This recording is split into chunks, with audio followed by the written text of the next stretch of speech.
Speaker. Call the member for Moggill.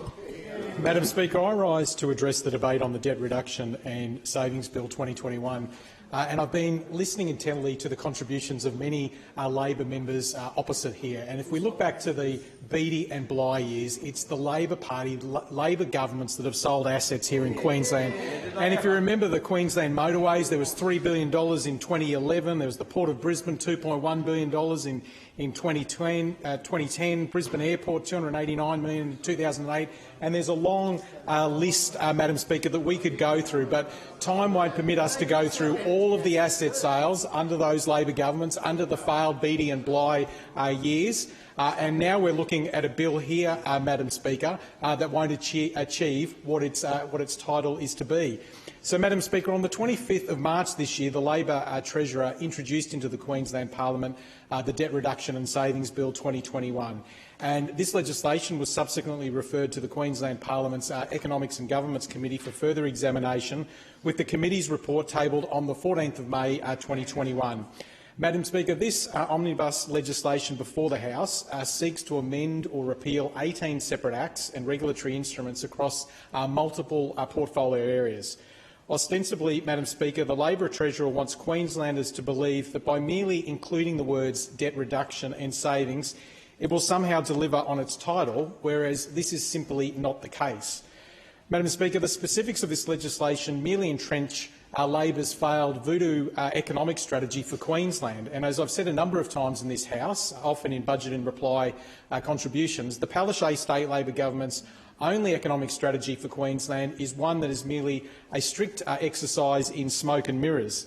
It's an exercise, Madam Speaker, that this state Labor government has implemented since it first came to office, where in their 2015-2016 so-called fiscally responsible state budget, Labor raided $3.4 billion from Queensland's public servants' long service leave entitlements, withheld paying $2 billion in contributions to public servant superannuation, and shifted over $4 billion of debt onto government-owned corporations. And this was certainly a sleight of hand.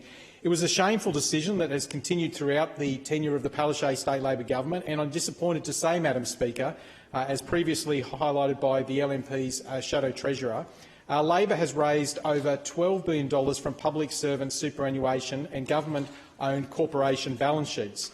Madam Speaker, this is not sustained economic reform, and neither is it genuine debt reduction for Queensland or the taxpayers of Queensland. The measures contained within this legislation, Madam Speaker, have less to do with debt reduction and more to do with debt offsetting. As articulated by the Liberal National Party members for Mermaid Beach, Coomera and Ninderry in their statement of reservation, Labor's legislation shows its own inability to grasp the fundamentals of Queensland's economy. Continuing in the tradition of previous state Labor treasurers, the current Labor treasurer, the member for Woodridge, is once again attempting to use a sleight of hand when it comes to Queensland's balance sheet. Madam Speaker, the so-called debt reduction strategy of the Debt Reduction and Savings Bill 2021 merely amounts to the assigning of an arbitrary value of $4.1 billion to the Titles Office, with that multi-billion-dollar value then being moved into the Queensland Future Fund, where it will be used to offset debt rather than pay down debt.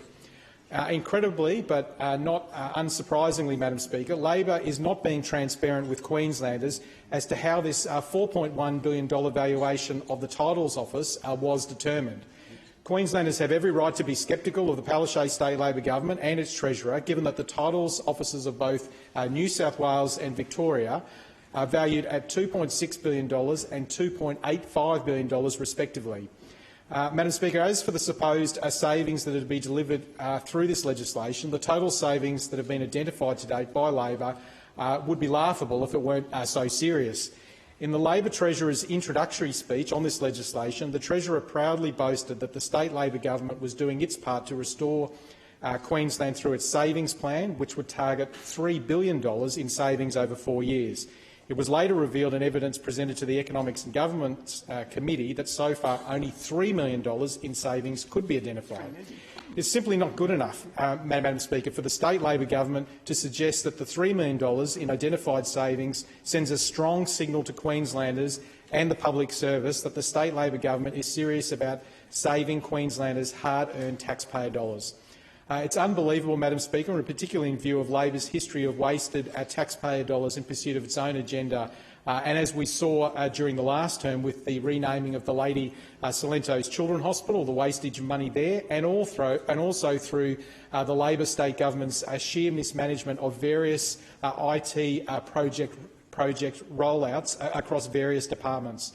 Madam Speaker, even before the 2020 Queensland state election, the Queensland state Labor government wanted honest Queenslanders to believe that they were genuine about debt reduction and savings and that modest borrowings would also be required. Yet, Madam Speaker, as soon as they were re-elected, despite promising Queenslanders $4 billion in additional borrowings, that figure had blown out sevenfold to $28 billion.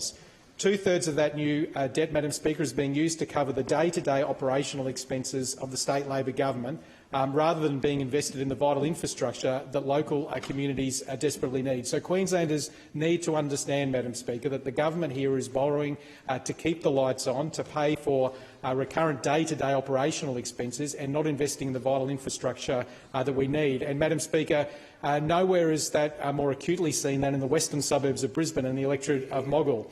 Local residents there are still waiting for the Palaszczuk State Labor government to deliver an integrated road and public transport plan with funded solutions to bust the increasing traffic congestion throughout the western suburbs of Brisbane and to provide for better public and active transport and pedestrian infrastructure. And I hear members opposite there interjecting, Madam Speaker, but they know that the western suburbs of Brisbane is not getting its fair share from the state Labor government, which is refusing to invest in the vital road and public transport infrastructure that's needed. And that's why they're interjecting, Madam Speaker, because they're ashamed of that legacy of failing the people of the western suburbs of Brisbane, but not only the western suburbs of Brisbane, right across Queensland, rural and regional Queensland, various other areas in Brisbane as well, and they certainly need to do a lot better. All of those Brisbane suburbs, I take the member for Chatsworth's interjection. He understands that in his area as well, that the state Labor government is failing to invest in that infrastructure. And likewise, Madam Speaker, when it comes to our local state schools, particularly again in the electorate of Moggill and across the western suburbs of Brisbane,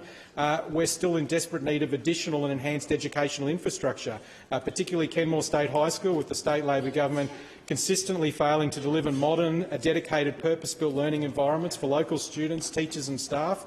This includes a new library and student services administration hub, a sports centre, as well as performing arts auditorium and new school hall facility. And also what is needed, Madam Speaker, is a new high school to deliver for the residents of Corona Downs, Mount Crosby, Carrollee and surrounding suburbs. And I know the member for Ipswich West believes that that infrastructure is needed and must be delivered by his own government for residents in his electorate, but also in my electorate as well. Now, Madam Speaker, in my remaining time, I'd like to also address another significantly flawed measure contained within this legislation. Madam Speaker, not content with continuing its exercise of smoke and mirrors, and pretending to undertake serious reform when it is in fact doing the opposite, the state Labor government is also seeking to go further and abolish the Queensland Productivity Commission. Now, Madam Speaker, this independent economic review body was first established by the Queensland State Labor government as an election commitment in 2015. It was established, Madam Speaker, for the benefit of all Queenslanders so that it could review complex economic and regulatory issues and propose sound policy reforms to the state government. Madam Speaker, despite investigating important policy reforms including electricity pricing, state regulation improvements and the delivery of services in Queensland's remote and discrete Indigenous communities, the Palaszczuk State Labor government has shown by its own actions there is no interest in genuinely achieving productivity reform in Queensland. Madam Speaker, if the current state Labor government was serious about finding greater efficiencies in public service delivery and to reduce Labor's level of state debt, then surely it would in fact embrace the expert analysis and recommendations of an independent Queensland Productivity Commission rather than abolish this important reform body. With the Labor Treasurer advising that the Queensland Productivity Commission will be abolished and its functions transferred and integrated into the Queensland Treasury, the independence that this body once had will now be lost. So in closing, Madam Speaker, the Debt Reduction and Savings Bill 2021 is perhaps one of the most misleading titles of legislation ever introduced by the Palaszczuk State Labor government. The LNP will obviously be moving an amendment that will be the Debt Non-Reduction and Minimal Savings Act 2021. That would be a much more appropriate title for this legislation that's being introduced by Labor. The people of Queensland understand that Labor is failing them economically, that this Labor government has no vision and no plan when it comes to the economy here in Queensland, let alone delivering the vital infrastructure that all Queenslanders need, including those residents who live in the western suburbs of Brisbane. Deputy Speaker. Call the member for Nudgee. Thank you. Deputy Speaker, I rise